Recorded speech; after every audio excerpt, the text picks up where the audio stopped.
Sveikos svarstyklės. Nuostabu. Taigi darbas einasi kaip iš pypkės, vis kuo toliau, tuo geriau. Ir, gal šiek tiek nuotaika prastesnė, bet mes, kadangi jūs nesate pakankamos optimistės, tai čia nenuostabu. Šią savaitę palanku daryti visus realiai darbus, kurie yra susiję su jūsų tiesioginėmis pareigomis.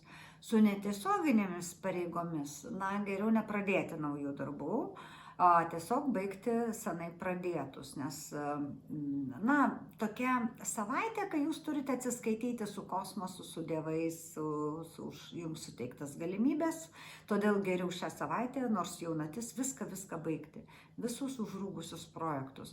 Ir dar kartą pabrėžiu, galima pradėti, bet tik su tiesioginė jūsų veikla susijusius dalykus. Tai va.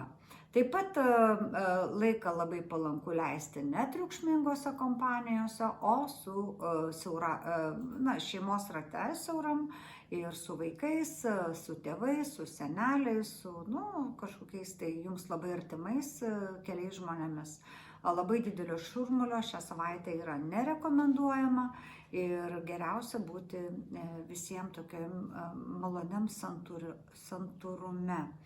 Nes jūsų dar ten, kaip saulė nėra tokioje teisingai padėti, kaip jin turėtų būti.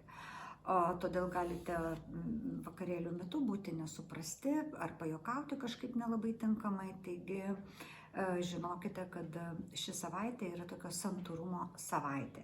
Visa kita sekasi puikiai, sveikata puikiai ir būkite sveiki ir laimingi ir tikrai džiaukitės pavasariu ir neužmirškite, kad balandžio 30 diena yra pati geriausia metuose kažką pradėti. Iki.